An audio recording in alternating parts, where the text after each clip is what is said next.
अस्सलाम वालेकुम, मैं हूं रेहान तारिक और आप देख रहे हैं दस्तक। सुप्रीम कोर्ट के तफसीली फैसले ने इमरान खान और पीटीआई के बैरूनी मुदाखलत के बयानिए पर सवालात खड़े कर दिए हैं, जिससे तहरीक इंसाफ बैकफुट पर और हुकूमत फ्रंट फुट पर खेलती हुई दिखाई दे रही है। इस फैसले से तहरीक इंसाफ की सियासत और मज़ामत के बयानिए पर भी गहरे असरात मुरतब होंगे। चीफ जस्टिस उमर अता बंदियाल की जानिब से लिखे गए फैसले के मुताबिक चीफ जस्टिस ऑफ पाकिस्तान के घर पर होने वाले 12 जजेस ने अज खुद नोटिस की सिफारिश की और फिर सुप्रीम कोर्ट ने आइन को मुकद्दम रखने और इसके तहफ़्फ़ुज़ के लिए डेप्यूटी स्पीकर रूलिंग पर अज खुद नोटिस लिया।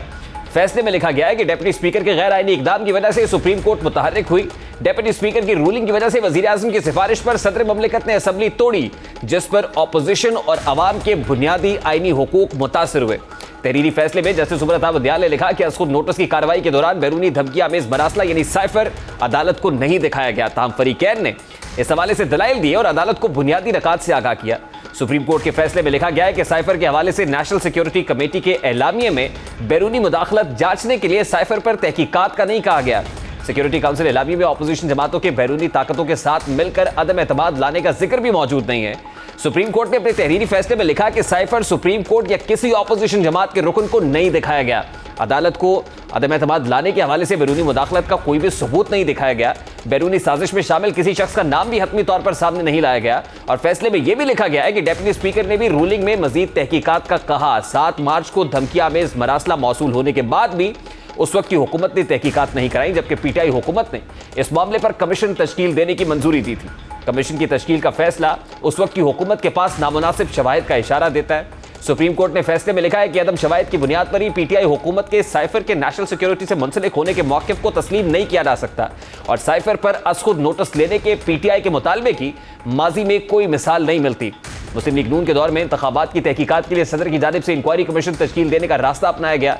सुप्रीम कोर्ट के मौजूद जजेस जस्टिस मजर आलम मियां खेल और जस्टिस जमाल खान मंदोखेल ने इजाफी नोट तहरीर किए हैं। तफसीली फैसले में 13 जुलाई को रिटायर होने वाले जस्टिस मजर आलम खान मियां खेल ने अपने इजाफी नोट में कहा कि इख्तियारात का इस्तेमाल एक मुक़द्दस अमानत है जिसकी सदर, उस वक्त के वज़ीर आज़म, स्पीकर, डेप्यूटी स्पीकर और उस वक्त के वज़ीर कानून ने खिलाफ वर्जी की। जस्टिस मजर आलम खान ने कहा कि क्या इस तरह के इक़दामात आइन के आर्टिकल 6 यानी संगीन गद्दारी, हाई ट्रीजन, उसको मुतवज्जो नहीं करते हैं। साथ ही तजवीज़ किया कि पार्लियामेंटेरियंस को भी इस बात पर गौर करने की ज़रूरत है कि क्या वो ऐसे गैर आइनी इक़दामात के लिए दरवाजे खुले छोड़ दे या मुस्तकबिल में इस तरह की गंदगी को रोकने के लिए मुनासिब इक़दामात करें। जस्टिस मजर आलम खान ने मजीद कहा कि अवाम के मुंतखब नुमाइंदों को करारदाद पर वोट देने से रोका गया और आइन की ऐसी खुल्लम खुला खिलाफ वर्जी के नताइज भुगतना होंगे और कानून को अपना रास्ता इख्तियार करना होगा। जस्टिस जमाल खान मंदोखेल ने अपने इजाफी नोट में कहा कि डेप्यूटी स्पीकर की कार्रवाई जानिबदाराना थी, जिसकी बिना पर अगर नए इंतखाबात कराने की इजाज़त दी जाती है तो किसी अथॉरिटी को इख्तियारात के नाजायज़ इस्तेमाल का लाइसेंस देने के मुतरातिफ होगा। उन्होंने मजीद कहा कि ये मुल्क पहले ही गैर आइनी कुव्वतों के हाथों नजरिया ज़रूरत के गलत इस्तेमाल का तजुर्बा कर चुका है, जिसे अदालत उज़्मा ने जायज़ करार दिया, लेकिन इसके मतलूबा नताइज हासिल नहीं हुए। जस्टिस जमाल मंदोखेल ने कहा कि नजरिया ज़रूरत के गलत इस्तेमाल की वजह से जमहूरियत को बहुत नुकसान पहुंचा है। अदालतों को हर उस अमल की हौसला शिकनी करनी चाहिए जो आइन और जमहूरी उसूलों के मुनाफी हो।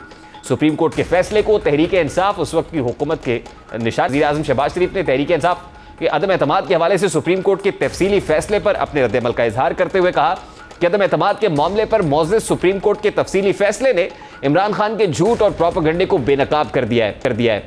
इमरान खान ने आइन शिकनी करते हुए हुकूमत की तब्दीली को जिस तरह साजिशी बयानिया का रंग देने के लिए झूठ गढ़ा, वो इंतहाई काबिल शर्म है। सबको अदालत का यह फैसला ज़रूर पढ़ना चाहिए।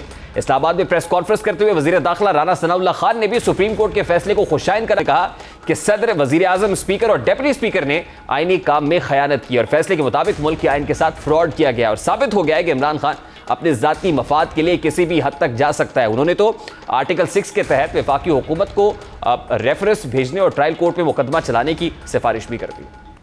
फ्रॉड किया है मुल्क के आइन के साथ। मैं समझता हूँ कि इससे बड़ा जुर्म जो है कोई और नहीं है और इसकी सजा जो है वो आइन के आर्टिकल 5 और 6 में जो है वो दर्ज है। मैं मुतालबा करता हूँ कि ऐवान सदर में बैठा शख्स जो है कॉन्स्टिट्यूशनल ओहदे पे बैठा है, उसे इतनी तो पासदारी करनी चाहिए कि इस फैसले के बाद उसे जो है वो स्टेप डाउन करना चाहिए। मेरी नज़र में या मेरी राय में स्पीकर बाउंड है कि वो इनके खिलाफ नाअहली का रेफरेंस जो है वो बना के इलेक्शन कमीशन को भेजे।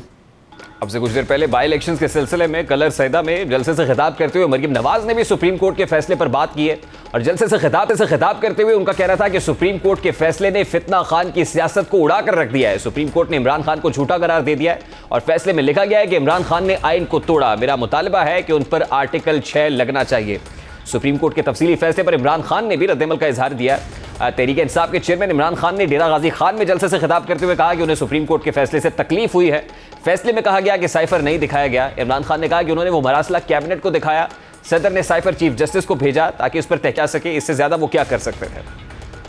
आज सुप्रीम कोर्ट मुझे तकलीफ हुई, उस मुरासले को लेके मैंने कैबिनेट में रखा, नेशनल सिक्योरिटी काउंसिल के सामने रखा, पार्लियामेंट के सामने रखा। स्पीकर ने मुरासला साइफर सुप्रीम कोर्ट के चीफ जस्टिस को भिजवाया। प्रेसिडेंट ऑफ पाकिस्तान ने वो मुरासला चीफ जस्टिस को भिजवाया कि इंक्वायरी हो। तो इससे ज्यादा मैं क्या कर सकता था? जो कमीशन बनाई इन्वेस्टिगेट करने के लिए, हमारी गवर्नमेंट चली गई, बंद होगी वो कमीशन। तो मैं आज सवाल पूछता हूं कि इससे ज्यादा मैं क्या कर सकता था? इमरान खान से पहले तहरीक इंसाफ के सीनियर रहनुमा फवाद चौधरी ने भी फैसले को तनकीद का निशाना बनाया। साथ ही अदलिया और इदारों पर सख्त इल्जामात लगाए। उन्होंने प्रेस कॉन्फ्रेंस करते हुए कहा कि एस्टैब्लिशमेंट के मुंह को खून लगा हुआ है कि उन्होंने सियासी फैसले करने हैं। ये नहीं हो सकता कि जजेस और जर्नैल बंद कमरों में हर दिन अलग फैसले करें। सुप्रीम कोर्ट का फैसला गलतियों से इबारत है। टाइमिंग जो है, 2 दिन के बाद इलेक्शन है, आपने 4 महीने रोक लिया, 3 दिन और रोक लेते। सुप्रीम कोर्ट हमारी कह रही है कि कोई कॉन्स्पिरेसी जो है वो नहीं हो गई, मटेरियल प्लेस पे नहीं है। जब हमने मटेरियल लगाया था वो तो आपने पढ़ने को ही नहीं तैयार। साइफर चीफ जस्टिस साहब के पास उनके ऑफिस में सील्ड है, तो आपको चाहिए था कि ये जजमेंट लिखने से पहले अपने साथी जजेस को पढ़वा देते। हमारे यहाँ जो एस्टैब्लिशमेंट को लहू लगा हुआ है मुँह को कि उन्होंने सियासी फैसले करने हैं, और ये नहीं हो सकता कि जो हमारे जनरल्स हैं, कुछ जजेस हैं, वो बैठ के बंद कमरों में फैसले कर देंगे। जैसा आपको बताना चाहता हूँ कि अगर आर्टिकल 6 के केसेस बनने शुरू हुए ना जी, प्रेस से कम पड़ जाएंगे, गले बहुत ज़्यादा है। वो काम क्या करें जो आप कर सकें। तलखियाँ लाना आपका काम नहीं है, अंतर आप किसी मिशन पे हैं कि आपने एक तलखियाँ लानी है। जब आपको जवाब मिलेगा फिर आगे सियासत से फिर आप आसमान पे जा लगते हैं। PTI 2/3 अक्सरियत के साथ आएगी, इस जजमेंट को हम उस असम्बली से क्वैश करवा देंगे। कौम अब इनकलाब के लिए तैयार है। फैसला अब आपने ये करना है कि ये इनकलाब वोट से आने देना है या हमने श्रीलंका की तर्ज के ऊपर आगे बढ़ना चाहते हैं। अब तहरीक इंसाफ के नज़दीक सुप्रीम कोर्ट का यह फैसला गलती से इबारत है। दूसरी जानिब हुकूमत इसे आइन और कानून की फतह करार दे रही है। राना सनाउल्लाह ये कह रहे हैं कि कल जो कैबिनेट इजलास है उसमें रेफरेंस जो है वो मंजूरी के बाद ट्रायल कोर्ट में भेजा जाएगा। क्या वाकई हुकूमत इमरान खान और उनके ज़ोबा के खिलाफ आर्टिकल 6 के तहत कार्रवाई का इरादा रखती है, या फिर ये राना सनाउल्लाह की ज़ाती ख्वाहिश या ज़ाती मंशा है? क्या प्रैक्टिकली पॉसिबल है, ऐसा होने जा रहा है? क्या ये लोग गिरफ्तार होंगे?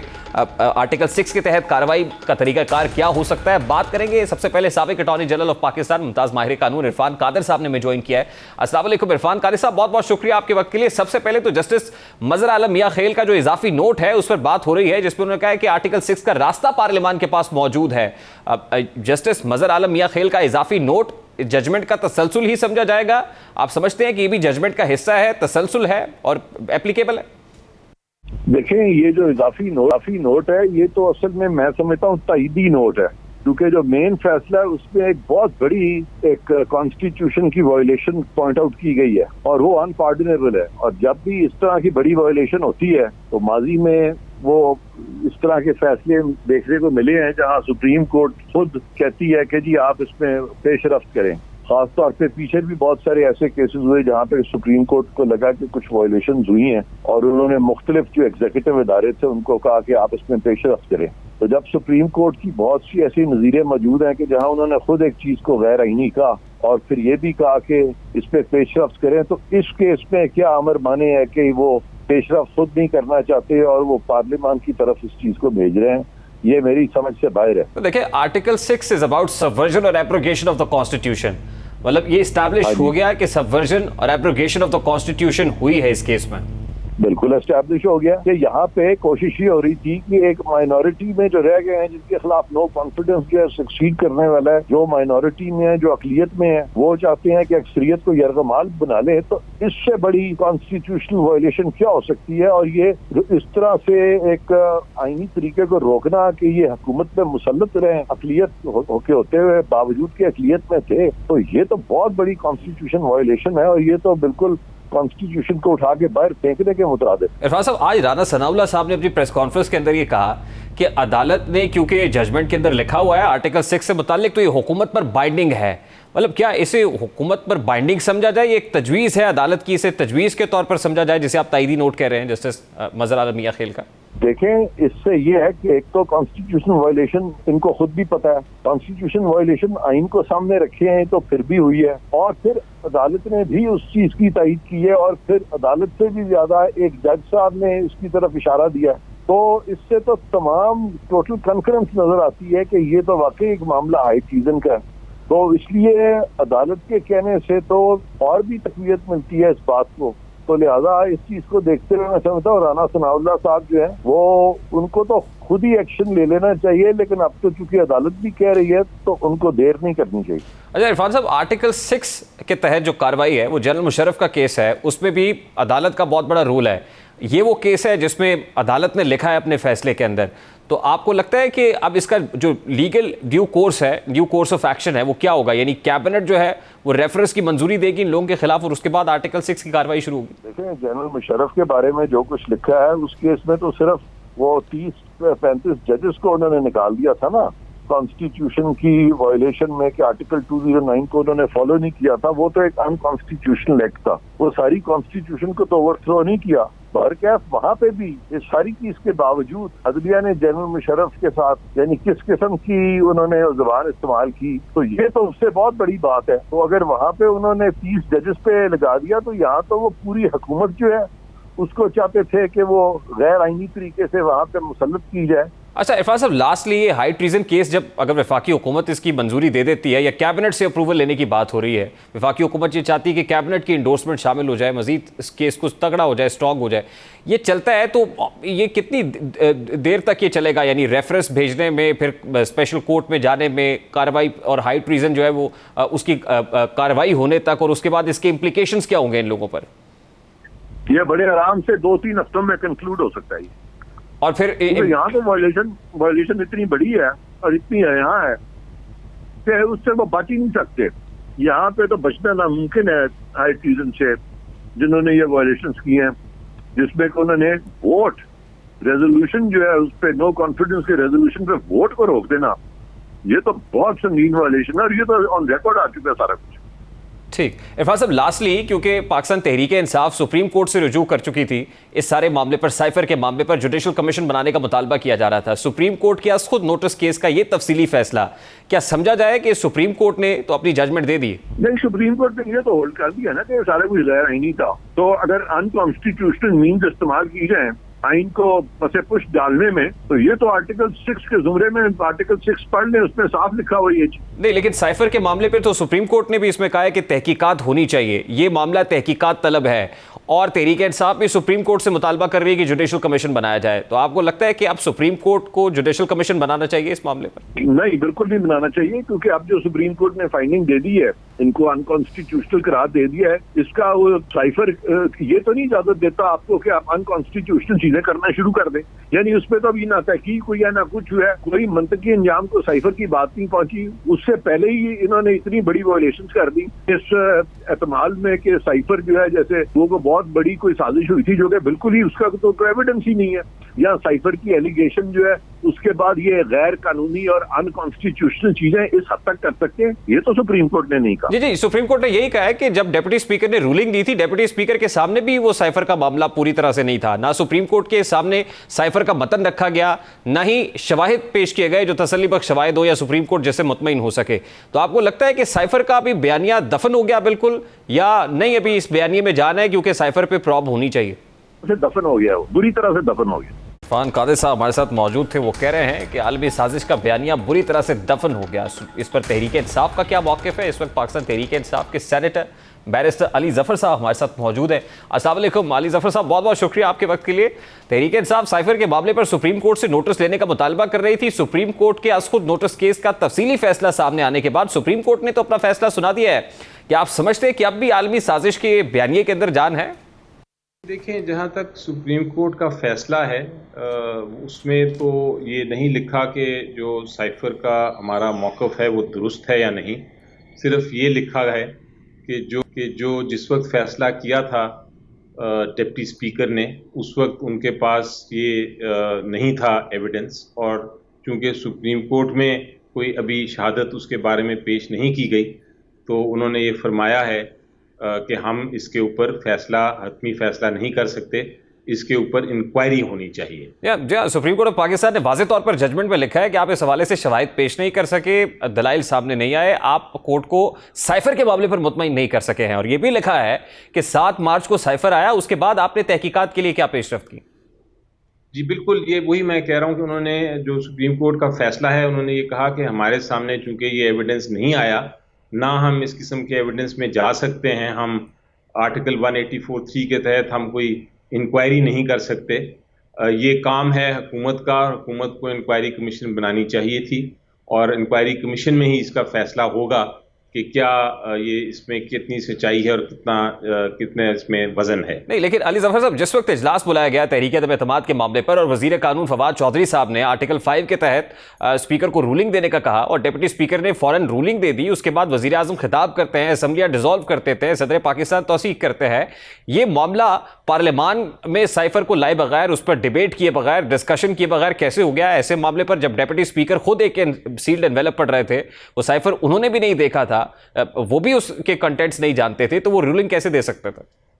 जी देखें, बिल्कुल मैं इसको थोड़ा सा एनालाइज फिर मैं कर देता हूं आपको। जो जजमेंट है, मैं ये मौक़िफ़ इख्तियार नहीं कर रहा कि जजमेंट में क्या लिखा है। जजमेंट में साफ तरीके से ये लिखा है कि जहां तक डिप्टी स्पीकर का फैसला था वो गलत था, और इसलिए चूंकि वो फैसला गलत था, उसके बाद जो कुछ हुआ वो भी एक तरह से फिर गैर कानूनी हो जाता है।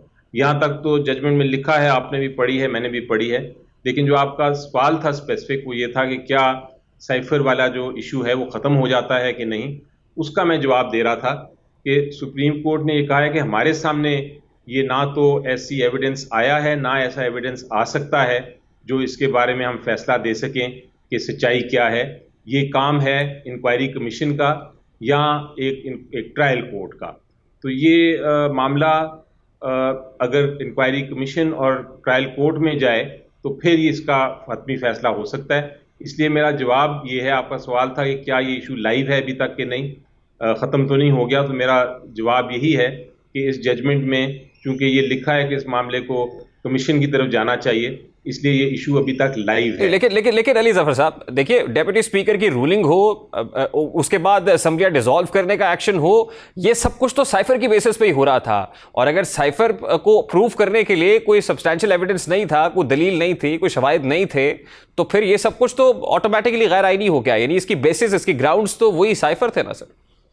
जी, लेकिन वो फैसला कोर्ट का ये है कि कोर्ट ने ये कहा है कि साइफर की पहले इंक्वायरी होनी चाहिए थी, फिर इस किस्म के फैसले होने चाहिए थे। उन्होंने ये नहीं कहा कि साइफर गलत है या झूठा है या दुरुस्त नहीं है। उन्होंने एक प्रोसीजर की एरर बताया है कि एक स्टेप होनी चाहिए थी। पहले स्टेप ये होनी चाहिए थी कि पहले इसकी इंक्वायरी होती, और इंक्वायरी के बाद उसको फिर स्पीकर साहब को ये या डिप्टी स्पीकर साहब को ये फैसला करना चाहिए था, जो उन्होंने किया। उन्होंने इंक्वायरी के बगैर जो कि फैसला कर दिया, इसलिए ये फैसला गलत है। तो सर, तो ये थोड़ा सा डिफरेंस है। तो सर, इंक्वायरी के बगैर जो किया वो गैर आईनी इकदाम किया। आर्टिकल 95 ऑफ द कॉन्स्टिट्यूशन वाज़ेह तौर पर कहता है कि जो प्रोसीजर है तहरीक अदम-ए-एतमाद का, डेप्यूटी स्पीकर को चाहिए था कि आप उसको उस प्रोसीजर को फॉलो करते, वो नहीं हुआ, गैर आईनी इकदाम हुआ। तो हुकूमत तो आर्टिकल 6 के तहत कार्रवाई करने का इंदिया दे रही है। जी देखें, आर्टिकल 6 का तो इशू बिल्कुल मुख्तलिफ है। अब यहाँ तक बिल्कुल आपने दुरुस्त फरमाया कि फैसला आ गया है, और फैसले में ये लिखा है कि ये जो डिप्टी स्पीकर का जो फैसला था वो गलत था, आईनी फैसला था, और उसके बाद जितने जो इकदाम किए गए वो भी गलत थे, क्योंकि स्पीकर का ही फैसला गलत था। तो ये यहाँ तक तो बिल्कुल दुरुस्त है। जहाँ तक आर्टिकल 6 का ताल्लुक है, जजमेंट मैंने पढ़ी है, 2 जज साहिबान ने तो आर्टिकल 6 के बारे में बात नहीं की। 2 जज साहिबान ने बात की है कि आर्टिकल 6 की कार्रवाई होनी चाहिए, लेकिन मेरी नज़र में आर्टिकल 6 का इससे कोई ताल्लुक नहीं। आर्टिकल 6 अगर आप पढ़ें आइन में, तो आर्टिकल 6 वो उस सिचुएशन को देखता है जहां कोई मिलिट्री डिक्टेटर आ जाए और वो जो आइन है उसको मुस्तरद कर दे, उसको सस्पेंड कर दे, उसको ख़त्म कर दे और एक नई हुकूमत बना ले। ये उस सिचुएशन में आर्टिकल 6 लागू होता है। जहां तक फैसले होते हैं, वो हर कोई फैसले करता है, हम हर रोज़ केसेस फाइल करते हैं, जिसमें हम कहते हैं कि ये फैसला कैबिनेट ने गलत किया, ये फैसला हुकूमत ने गलत किया, ये गैर आईनी फैसला है। और बहुत सारे फैसले हमारे हक में हो जाते हैं जहां अदालतें कहती हैं कि हाँ ये फैसला गैर आईनी है, इलीगल है, लेकिन आर्टिकल 6 लागू नहीं होता, क्योंकि अगर आर्टिकल 6 अब हर गैर आईनी एक ऑर्डर को डिक्लेयर करता है कोर्ट और साथ ही आर्टिकल 6 लगाना शुरू कर दें, तो मेरा ख्याल है पूरा पाकिस्तान की जो पॉलिटिकल सेटअप है, हमारी जो पब्लिक ऑफिसर्स है, हमारी जो ब्यूरोक्रेसी है, सब के सब फिर आर्टिकल 6 नहीं, लेकिन अली जफर साहब, आर्टिकल 6 इज अबाउट सबवर्जन और एब्रोगेशन ऑफ द कॉन्स्टिट्यूशन, या इन अबेंस रखा गया अगर कॉन्स्टिट्यूशन को, तो आपको नहीं लगता कि इस केस में कॉन्स्टिट्यूशन के साथ तो कॉन्स्टिट्यूशन की पामाली तो हुई है सर? जी देखें, एक चीज होती है कॉन्स्टिट्यूशन की पामाली होनी, एक कॉन्स्टिट्यूशन की खिलाफ वर्जी होनी, और एक इसको सस्पेंड करना या उसको एब्रोगेट करना, बहुत मुख्तलिफ चीजें हैं। जिस तरह मैंने कहा कि हर रोज फैसले होते हैं जिसको बाद में अदालत कहती है कि ये गैर आईनी फैसले हैं।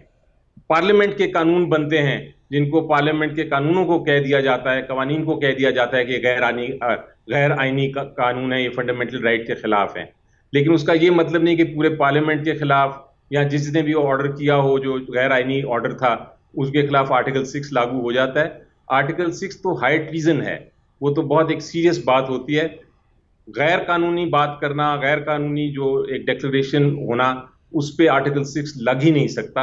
आर्टिकल 6 वो 2 जज साहिबा ने जो बात की है कि आर्टिकल 6 लगना चाहिए, वो मेरा ख्याल है मेरी नज़र में वो आर्टिकल 6 का कोई गुंजाइश नहीं इस किस्म के मामला पे लगने की। जिस तरह मैंने कहा कि हर रोज़ फैसले होते हैं, जो आप ये देखें जो अभी फैसला हुआ जो मेरे केस किया था जिसके अंदर ये कहा गया कि जो चीफ मिनिस्टर के इलेक्शन थे वो गलत हुए हैं और दोबारा से इलेक्शन होने चाहिए। ये भी गैर आईनी एक इक़दाम था, गैर आईनी इलेक्शन था, लेकिन इसका ये मतलब नहीं कि जिन ने इलेक्शन जीता उनके खिलाफ आर्टिकल 6 लग जाएगा। तो ये एक बड़ा अहम एक सवाल है आर्टिकल 6 का, और ये बड़ा एक सीरियस मामला होता है। और आर्टिकल 6 सिर्फ डिक्टेटरशिप्स को रोकने के लिए हमारा जो माजी था, सर ये माजी में सर प्रैक्टिस होता रहा है, लेकिन कॉन्स्टिट्यूशन के अंदर तो कहीं ये नहीं लिखा हुआ कि आर्टिकल 6 डिक्टेटर्स के बारे में है, या सिर्फ मार्शल एडमिनिस्ट्रेटर्स जब आइन को रोंद कर आते हैं तो उस वक्त ही ये आर्टिकल 6 अप्लाई होता है। ये तो कॉन्स्टिट्यूशन में नहीं लिखा हुआ सर। जी देखें, आर्टिकल 6 को जिस तरह आपने कहा कि एक शख्स आता है और वो आके कहता है ताकत के जरिए कि मैं ये आइन को मानता नहीं, और आइन को एब्रोगेट कर देता है, यानी खत्म कर देता है या आइन को सस्पेंड कर देता है, तो उसके ऊपर आर्टिकल 6 लगता है। अगर कोई आपसे गलती हो जाए, आप कोई ऐसा ऑर्डर पास करें जो आपके मुताबिक दुरुस्त है लेकिन अदालत ने कहा कि ये गैर आईनी है, तो उसके ऊपर आर्टिकल 6 नहीं लगता है। Is it the violation of the constitution, sir? जी, वायलेशन ऑफ द कॉन्स्टिट्यूशन का मतलब आर्टिकल 6 नहीं। एब्रोगेशन मुख्तलिफ चीज़ है, वायलेशन मुख्तलिफ चीज़ है। ये बहुत बड़ा मेजर फ़र्क होता है वायलेशन में और जो एब्रोगेशन या सस्पेंशन है आइन की।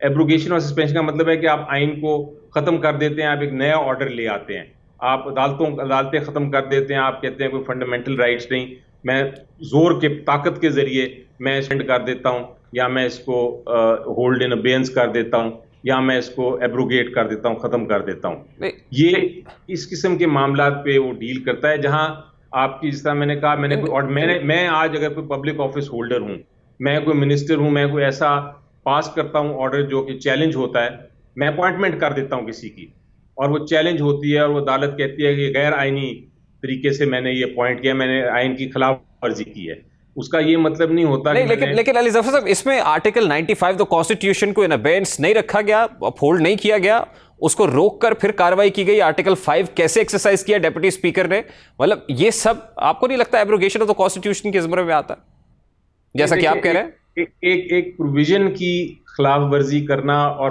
कोर्ट ये कहना कि ये उसकी खिलाफ वर्जी है, और पूरे आइन को एब्रोगेट कर देना और कहना कि मैं आइन ही नहीं मानता, आइन है ही नहीं, ये बिल्कुल मैं अपने जोरे बाजू के जरिए मैं कह दूंगी सारे जजेस भी चले जाएं घर, ये भी कह दूंगी ये पार्लियामेंट भी सस्पेंड हो जाएगा। ये होता है एब्रोगेशन और सस्पेंशन। आइन की किसी प्रोविजन की खिलाफ वर्जी करना, ये मतलब है, उसका मतलब ये है कि मैंने कोई ऐसा इकदाम किया जो कि आइन की कोई प्रोविजन के खिलाफ था, इसलिए वो एक इलीगल ऑर्डर था, गैर कानूनी गैर आइनी ऑर्डर था, उसका कॉन्सिक्वेंस यही होता है कि उसको उस ऑर्डर को कलअदम करार देता है कोर्ट, और उसके बाद वो पोजीशन अली जफर साहब, कल विफाकी काबीना का इजलास है। अगर कैबिनेट कंसेंसस के साथ रेफरेंस भेजने का फैसला करती है, ट्रायल कोर्ट में मामला भेजा जाता है, तो फिर उस पर पाकिस्तान तहरीक इंसाफ का क्या रद्द-ए-अमल होगा? सबसे पहले तो केस मैं लड़ूंगा और उस केस को मैं इंशाल्लाह खत्म करवा दूंगा, क्योंकि आर्टिकल 6 एक पहले फर्स्ट ईयर स्टूडेंट को भी पता होना चाहिए, और पता होता है कि वो आर्टिकल 6 इस किस्म के मामला पे लागू नहीं होगा। अगर काबीना ये फैसला करती है तो वो भी एक गैर आईनी फैसला होगा। बहुत बहुत शुक्रिया सेनेटर बैरिस्टर अली जफर साहब, पाकिस्तान तहरीक इंसाफ के रहनुमा हमारे साथ मौजूद थे, और वो कह रहे हैं कि अगर हुकूमत ये केस बनाती है तो वो इसको कंटेस्ट करेंगे। अभी एक ब्रेक लेंगे और ब्रेक के बाद जब वापस आएंगे तो बात करेंगे कि सेम पेज बरकरार रखने की, सेम पेज पर फिर से वापस लाने की बात कौन कर रहा है। इस पर बात करेंगे इस ब्रेक के बाद। हमारे साथ रहिए।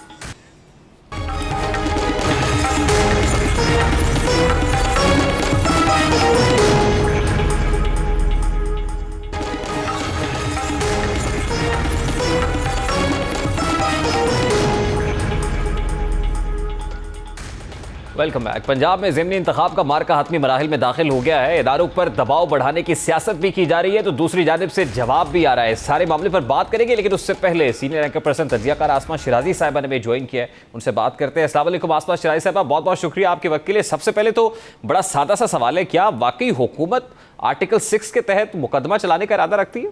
शुक्रिया रेहान, मेरा ख्याल है कि ये एक ऐसा सवाल है जिसका जवाब मेरा ख्याल है खुद हुकूमत के पास भी इस वक्त नहीं है।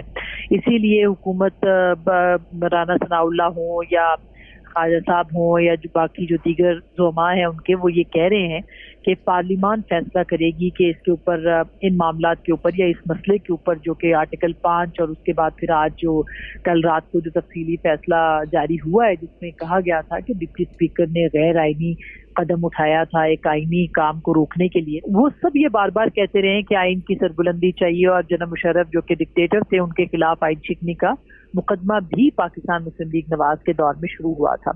तो अगर आप ये समझते हैं तो ये सिर्फ नारे लगाने तक तो नहीं होना चाहिए। किसी भी मुल्क के अंदर एक सिग्नल तोड़ना अगर जुर्म है तो आइन तोड़ना उससे कहीं ज्यादा बड़ा जुर्म है। आपका मुल्क, आपकी रियासत, आपके इदारे, आपकी तमाम जो एक निज़ाम है जिस आइन के मुताबिक है, क्या उसको इतना आसान और सादा समझ लेना चाहिए कि आप जब चाहे जिस तरह चाहे उसको इस्तेमाल करें? मतलब अब एक जनरल ज़ियाउल हक थे जिन्होंने के आइन को अपनी मर्जी से इस्तेमाल किया और कहा कि क्या है ये, कुछ सफ़ात हैं, चंद सौ सफ़ात हैं, इनको मैं अगर डस्टबिन में फेंक दूं तो क्या फर्क पड़ेगा। इलेक्शन कमीशन ऑफ पाकिस्तान की जानिब से बड़ा सख्त रद्द-ए-अमल भी आया है इन स्टेटमेंट्स के ऊपर, मैं इसकी तरफ आता हूं, लेकिन उससे पहले सियासी हुकूमत का, सियासी लोगों का सियासतदानों के खिलाफ आर्टिकल 6 के तहत मुकदमा बनाना या कार्रवाई करना, ये भी तो अपनी मिसाल आप होगा अगर ऐसा होता है। आपके ख्याल में प्रैक्टिकली ऐसा पॉसिबल होता हुआ दिखाई दे रहा है? और अगर ये रवायत कायम हो गई तो फिर कल को क्या होगा? देखिए, मैं तो पहले ही कह रही हूँ कि मुझे नहीं लगता कि इसके ऊपर अमल दरामद होगा, लेकिन अगर कोई सियासी डिक्टेटरशिप करने की कोशिश करे, मैं तो जनरली बात कर रही हूँ कि अगर कोई सियासी आमरीत नाफिज करे तो आप उसका क्या करेंगे? अगर कोई सियासी तौर पर किसी इदारे को, कोई सियासी शख्सियत किसी इदारे को कुछ ना समझे, अपने आप को आइन समझे, अपने आप को जमहूरियत समझे, अपने आप को निज़ाम समझे, तो इस तरह मुल्क नहीं चलते। आपको कहीं ना कहीं कोई रेड लाइन बनानी पड़ेगी किसी न किसी के ऊपर कि आप इस मुल्क को एक ज़ाब्ते, एक कानून के तहत जो है वो चलाएं।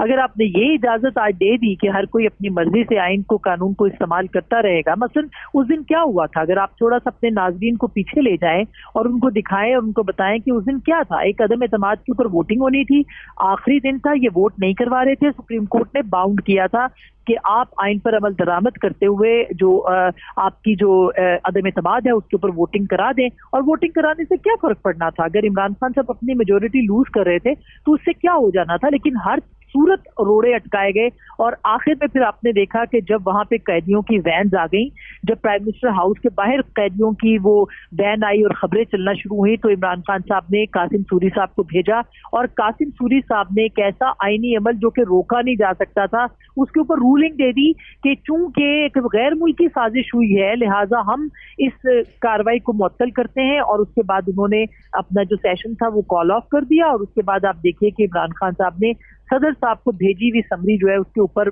चंद सेकंड के अंदर जो है वो असेंबली बर्खास्त कर दी। क्यों? सिर्फ वजह क्या थी? क्या कोई वजह थी कि पाकिस्तान के अंदर कोई किसी बैरूनी मुल्क ने जारियत कर दी थी, कोई हमला हो गया था? नहीं, इसलिए कि पहली दफा आइन के तहत कोई वजीर आजम किसी 58(2)(ब का शिकार नहीं हो रहा था। पहली दफा जो था वो पाकिस्तान के आइन के मुताबिक जो है वो अदम एतमाद हो रही थी। किसी सदर, किसी सुप्रीम कोर्ट ने उस वजीर आजम को बर्खास्त नहीं किया, बल्कि आइन के तहत पार्लियामान ने बर्खास्त किया। और आप इससे पहले देखें कि नवाज शरीफ साहब को भी अदालत से जाना पड़ा, और आपने देखा कि जनाब यूसुफ गिलानी साहब को भी अदालत के जरिए जाना पड़ा। एक वजीर आजम का अदालती कत्ल भी हुआ था। और इसके साथ साथ आप देखें मोहतरमा बेनजीर भुट्टो और नवाज शरीफ की 2 हुकूमतें जो थी वो 58(2)(ब का शिकार भी हुई थी। और फिर एक कू भी लगा था, यानी मार्शल लॉ लगा था अक्टूबर 99 में, जब नवाज शरीफ साहब की हुकूमत जो थी वो बरतरफ की गई थी। क्या इमरान खान साहब के साथ ये सब कुछ हुआ? ऐसा कुछ भी नहीं हुआ था। इमरान खान साहब को एक जमहूरी और आईनी तरीके से घर भेजा गया, जो कि हर मुल्क के भी बोरिस जॉनसन जो है उनको इस्तीफा देना पड़ा है। तो क्या वो अभी कोई खत की थेरी निकाल के लोगों को वो कह रहे हैं कि उनके साथ साजिश होगी? ये मुल्कों के आपने ये फैसला करना होता है कि आप आइन के मुताबिक चलाएंगे। आपने कू करना है, आपने 58(2)(ब लगानी है, या आपने एक आइन में दिया गया तरीकाकार करके हुकूमतों को घर भेजना है। आइंदा के लिए भी जब इमरान खान साहब हुकूमत में नहीं होंगे और वो चाहेंगे तो वो तहरीक अदम एतमाद जो है वो ला सकते हैं, और किसी भी वज़ीर आज़म लास्टली देखिए, जैसे आपने कहा कि इमरान खान साहब इदारों पर प्रेशर बढ़ा रहे हैं, वो जो इलेक्शन कमीशन को भी तनकीद का निशाना बनाते हैं, वो न्यूट्रल्स कहते हैं, कभी मिस्टर एक्स और मिस्टर वाई की इस्तिलाह मुतारिफ करा देते हैं। अब ये फरमाइएगा कि वो पावर टॉक्स टू पावर के प्रिंसिपल पर ही गामजन है, जो मरियम नवाज साहिबा ने मुतारिफ कराया था कि मजामत होगी तो मफामत होगी। आपको लगता है कि कहीं ना कहीं कोई बैकडोर चैनल भी ऑपरेट कर रहा है? जिस तरह आप कहा यह जा रहा है कि बाई इलेक्शंस के तनाजुर में मुस्लिम लीग काफ भी कोशिश कर रही है कि ये जो दूरियां बढ़ी हुई हैं इनको कुर्बतों में बदला जाए। देखिए, ये पावर टॉक्स टू पावर वाली तो थ्योरी जो है ये हमारे लिए बड़ी एक सच्ची बात है कि ये कोई बहुत इसको सराहना नहीं चाहिए। ये कोई बहुत अच्छी थ्योरी नहीं है। पावर जो होती है वो आइन की, निज़ाम की होती है, उसके तहत आप जो मर्जी जदोजहद करें, लेकिन अगर नाम लेके इदारों को और उसको निशाना बनाना है, पॉलिसियों को जरूर बनाए, इदारों की गलत पॉलिसियों को तनकीद करें, मगर ये तरीक़ाकार के आप शख्सियात को लेके ट्रेंड बनाने शुरू कर दें, आप मुहिम चलाना शुरू कर दें, तो फिर इस मुल्क के अंदर तो बहुत सारे सियासतदानों के साथ बहुत कुछ हुआ है। क्या उन्होंने ये सब कुछ किया? ऐसा नहीं हुआ। खान साहब के साथ तो पहली बार हुआ। और ये याद रहे कि खान साहब एक पेज की, एक सफ़े की हुकूमत का ढिंडोरा खुद पीटते रहे हैं। खान साहब खुद कहते रहे कि उनके पीछे फौज और अदलिया खड़ी है। ये कल के स्टेटमेंट्स हैं, ये बहुत माजी करीब के हैं या कोई बहुत दूर के भी स्टेटमेंट्स नहीं है। लेकिन क्या हुआ, जब वो इदारे जो थे वो आइन के मुताबिक पहली बार पाकिस्तान की तारीख में चलना शुरू हुए, जब इदारों ने कहा कि हम सुप्रीम कोर्ट और पाकिस्तान की जमहूरी और सियासी अमल के पीछे खड़े हैं, या वो उन्होंने अपने आप को इस अमल से अलग रखा, तो खान साहब कहते हैं कि उनके साथ मिला जाए, उनके साथ दिया जाए। अगर वो उनके साथ होते हैं तो फिर वो ठीक है, अगर उनके साथ नहीं होते तो वो खराब है। अगर जज अदालतें उनके साथ खड़ी हैं तो ठीक है, अगर अदालतें उनके खिलाफ हैं तो या आइन के मुताबिक फैसला दे रही हैं तो वो गद्दार हैं, वो गलत हैं, वो दुरुस्त नहीं है। इसी तरह सियासतदान भी है, इसी तरह मीडिया भी है। यानी जो भी इमरान खान साहब को जो है वो पसंद करे, सराहे, उनकी मदह सराही करे, उनके हक में फैसले करे, वो इमरान खान साहब जो है उनको पसंद करते हैं, उनके खिलाफ कुछ नहीं कहते। लेकिन जैसे ही कोई जो है वो आइन और कानून के मुताबिक हो या उन पे तनकीद करे, उनकी पॉलिसियों पे, उनके काम पे, उनकी कारकर्दगी पे, वो गद्दार भी हो जाते हैं, वो पता नहीं और क्या क्या कुछ हो जाते हैं। तो उनको जज वो पसंद जो उनकी फेवर में है, उनको जर्नैल वो पसंद जो उनकी फेवर में है, जो उनको सिस्टम वो पसंद जो उनकी फेवर में है, उनको मीडिया वो पसंद जो कि उनकी फेवर में है। उनके खिलाफ हर चीज जो है वो गद्दारी है, उनके खिलाफ हर चीज जो है वो गैर जमहूरी है, गैर आईनी है, वो कुफ्र है, वो सब कुछ है। तो ये एक बहुत बड़ा अलमिया है। इमरान खान साहब को अपनी ताकत का अंदाजा ही नहीं है कि उनकी ताकत अगर जमहूरी तरीके के साथ वो इस्तेमाल करें तो वो कितनी बड़ी ताकत बन सकते हैं, और अभी भी बन सकते हैं। यानी ये कोई बहुत दिन उसकी बात नहीं है। अगर वो अपना ये थोड़ा सा जो फैशिस्ट रवैया है उसको छोड़ के आगे बढ़े तो वो बहुत अच्छा पाकिस्तान की आवाम ने उनको कबूल किया जब भी उनको वोट दिए थे, दोबारा भी उनको कर सकते हैं। लेकिन अनफॉर्चुनेटली वो उसी रवैये को बरकरार रखे हुए हैं, और उनको लगता है कि सिर्फ ढूंढ के साथ जो है वो काम चल सकता है, सिर्फ धांधली के साथ जो है वो चीज़ें बहुत शुक्रिया आसमा शिराजी साहिबा हमारे साथ मौजूद थी। इन दिनों पंजाब की बाई इलेक्शन कैंपेन अरूज पर है और अब चंद ही रोज़ बाकी रह गए हैं। इतवार के रोज़ ये बात सामने आ जाएगी कि बाई इलेक्शन का मैदान कौन मारता है, पंजाब में तख्त किसके हिस्से में आता है और कौन जो है इस पर बराजमान होता है और फिर ऑब्वियसली इसके असरात मुल्क की सियासत पर भी दिखाई देंगे। इमरान खान साहब बाई इलेक्शन कैंपेन के दौरान इदारों पर क्या इल्ज़ामात आयद कर रहे हैं, सबसे पहले जरा उसकी एक झलक आपके सामने रखता है। जो इलेक्शन कमिश्नर है वो हमें पता है हर वीकेंड पे जाता किधर है, हुक्म लेता है वो जाके उसे हमजा से और मरियम से कि वो बैठ के हल्का बंदियां की जा रही है कि नून लीग जीते। ये पूरी प्लानिंग इनकी हो रही है क्योंकि ये साफ और शफाफ इलेक्शन ये कभी जीते ही नहीं है। अब ये वो इल्ज़ाम है जो इलेक्शन कमीशन ऑफ पाकिस्तान और चीफ इलेक्शन कमिश्नर पर है। इन इल्ज़ामात पर इलेक्शन कमीशन ने सख्त रद्द-ए-अमल जाहिर किया है। आज चीफ इलेक्शन कमिश्नर की ज़ेर सदारत इलेक्शन कमीशन में इजलास हुआ जिसमें इमरान खान के इदारे पर हालिया इल्ज़ामात का जायजा लिया गया और इलेक्शन कमीशन ने साबिक वज़ीर आज़म के इल्ज़ामात का नोटिस लिया। तर्जुमान इलेक्शन कमीशन इल्ज़ामात का जवाब देते हुए कहते हैं कि चीफ इलेक्शन कमिश्नर को हमजा और मरियम से छुप कर मिलने की जरूरत नहीं है, सियासतदान खुद मिलने आते हैं, इल्ज़ाम लगाना आसान है, सबूत है तो सामने लाएं। तर्जुमान इलेक्शन कमीशन ने मजीद कहा कि इलेक्शन कमीशन इस्तेमाल और दबाव में आए बगैर अपना आईनी किरदार अदा करता रहेगा। पंजाब के ज़िमनी इंतखाबात में शफाफ इलेक्शन को यकीन, हम किसी मिस्टर XYZ को नहीं जानते, हमारा काम शफाफ गैर जानिबदाराना इलेक्शन कराना है। इलेक्शन कमीशन ने आज 10 वोटों पर 1 मोटरसाइकिल देने की पेशकश पर PTI के उम्मीदवार ज़ैन कुरैशी के खिलाफ इंक्वायरी का नोटिफिकेशन जारी कर दिया है। ज़ैन कुरैशी साबिका वज़ीर खारजा शाह महमूद कुरैशी के साहबजादे और PP 217 से पाकिस्तान तहरीक इंसाफ के उम्मीदवार हैं जिन पर ज़ाब्ते अखलाक की खिलाफ वर्जी पर इंक्वायरी का नोटिफिकेशन जारी किया गया है। अब एक जानिब तहरीक इंसाफ इदारों पर इल्ज़ामात लगा रही है, इलेक्शन कमीशन के ज़ाब्ते अखलाक की खिलाफ वर्जी कर रही है, दूसरी जानिब इदारों से बैकडोर राब्ते बहाल करने के लिए कोशिशों का सिलसिला भी जारी है क्योंकि काफ लीग इमरान खान और एस्टैब्लिशमेंट के दरमियान दूरी खत्म करने के लिए कोशा है। डॉन न्यूज़ के मुताबिक मुस्लिम लीग काफ की क़यादत ये समझती है कि ज़िमनी इंतखाबात में ज़्यादा नशिस्तें जीतना ना सिर्फ पंजाब में अपनी हुकूमत बनाने के लिए ज़रूरी है बल्कि ये फतह कबल अज़ वक्त आम इंतखाबात की राह भी हमवार करेगी और इसीलिए वो अपने अच्छे ताल्लुकात का इस्तेमाल करते हुए पाकिस्तान तहरीक इंसाफ के चेयरमैन और मुल्क के ताकतवर किरदारों के दरमियान इख्तलाफात खत्म कराने की कोशिश कर रही है। सीनियर सियासतदान और साबिक वफाकी वज़ीर एजाजुल हक जिन्होंने हालिया दिनों में इमरान खान, चौधरी परवेज़ इलाही, फवाद चौधरी और शेख रशीद के साथ खुसूसी मुलाकात भी की थी और वो भी पहले एतराफ़ कर चुके हैं कि वो इमरान खान और पावर कॉरिडोर्स के दरमियान हमाहंगी के लिए कोशिशें कर रहे हैं। डॉन न्यूज़ के मुताबिक मुस्लिम लीग काफ की रहनुमा ने इंकशाफ किया है कि अब इस सिलसिले में नई कोशिशें शुरू की गई हैं। इमरान खान को कहा गया है कि वो अपनी तकारीर और गुफ्तगू के दौरान आर्मी चीफ का बिलवास्ता हवाला देने से गुरेज करें। शायद इसीलिए इमरान खान भी जलसों में मिस्टर X और Y का नाम लेने से कतराते हैं, जो इस बात को तकवीत देता है कि कुछ तो है जिसकी पर्दादारी है। आज शेख रशीद ने भी इसी किस्म की बातें की हैं। उन्होंने प्रेस कॉन्फ्रेंस करते कि जो होना था हो गया, एस्टैब्लिशमेंट के साथ नहीं लड़ना चाहिए, मैं इमरान खान के साथ हूँ, ख्वाहिश है एस्टैब्लिशमेंट से सुलह हो। 17 जुलाई के केस में अगर किसी ने धांधली की, झुरलू फेरा, अवाम के फैसलों की तौहीन की तो ये लाहौर है और जब लाहौर जागता है तो फिर वो जागता है। और मैं तमाम अदारों को इंक्लूडिंग एस्टेब्लिशमेंट ये रिक्वेस्ट करना चाहता हूँ, ये मेरी रिक्वेस्ट है कि एक फेयर इलेक्शन होने दे, इसमें आपकी इज्जत में इजाफा होगा, कमी नहीं होगी। और अगर फेयर इलेक्शन ना होने दिए गए तो इसका सारा मलबा आप पर डाल देंगे ये लोग। अब एक जानिब इदारों पर इल्ज़ामात लगाए जा रहे हैं, दूसरी जानिब इस तरह की ज़बान इस्तेमाल की जाती है और फिर सुलह की कोशिशें होती हैं, बैकडोर चैनल भी ऑपरेट करने की कोशिश की जाती है जिससे ये तासुर कायम होता है कि इमरान खान मज़ामत होगी तो मफामत होगी प्रिंसिपल पर अमल पैरा है और वो चाहते हैं कि ताल्लुकात बेहतर होने चाहिए और ये ताल्लुकात बेहतर होना ना सिर्फ बाई इलेक्शन बल्कि आम इंतखाबात के लिए भी बहुत ज़रूरी है, अदरवाइज़ सियासी मुस्तकबिल दिखाई नहीं देता। अभी एक ब्रेक लेंगे और ब्रेक के बाद जब वापस आएंगे IMF के साथ स्टाफ लेवल के मुज़ाकरात कामयाब हुए हैं, मुआहिदा तय हुआ है और उसके बाद पाकिस्तान के माशी मैदान में क्या खुशखबरियाँ उम्मीद है, इस पर बात करेंगे इस ब्रेक के बाद।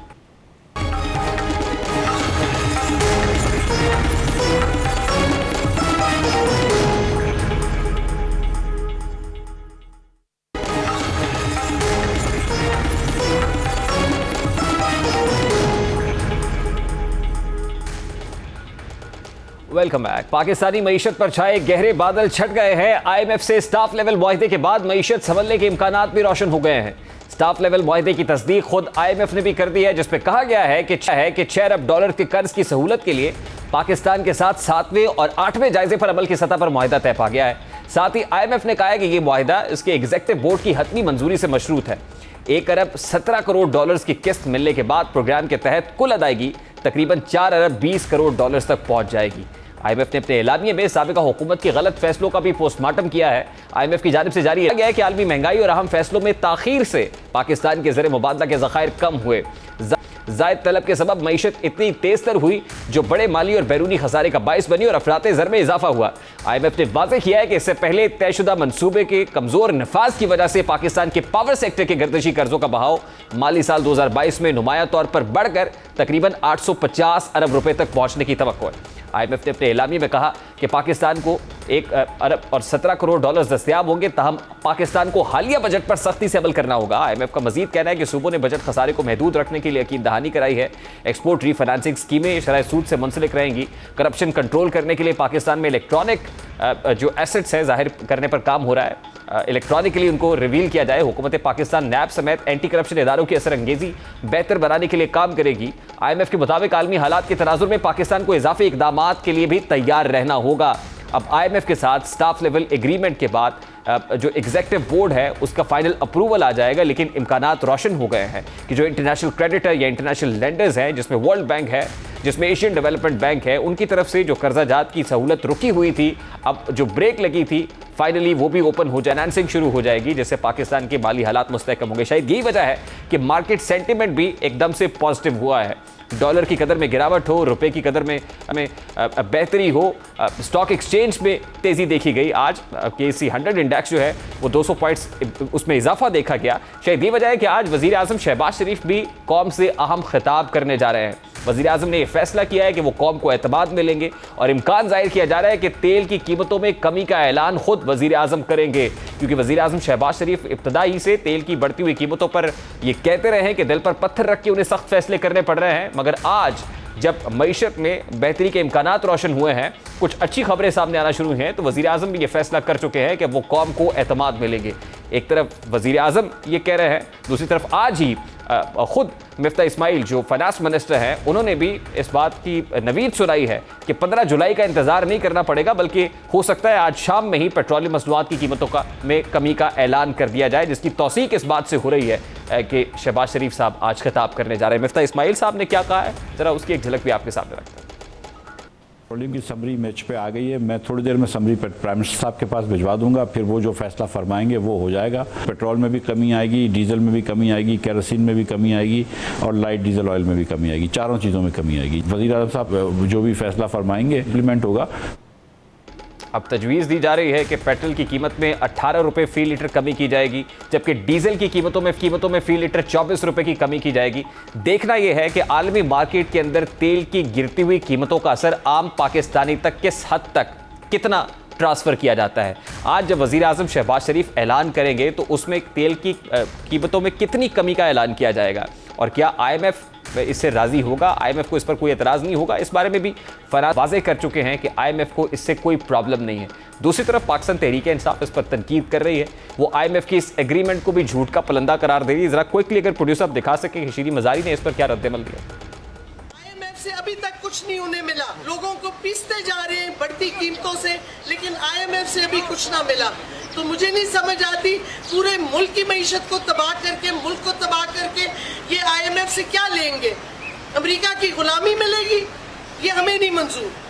IMF से एग्रीमेंट तो मुकम्मल होने की नवीद आ गई है, स्टाफ लेवल एग्रीमेंट हो गया है, लेकिन उम्मीद करते हैं कि वो भारी भरकम फैसले जो आम आदमी के ऊपर गिरा गुजरे हैं, अब उनके लिए भी बेहतरी के इम्कानात रोशन हुए होंगे। प्रोग्राम का वक्त अपने इख्तिताम को पहुंचा, आपसे मुलाकात होगी इंशाल्लाह कल। अब तक रखिए ख्याल, अल्लाह हाफ़िज़।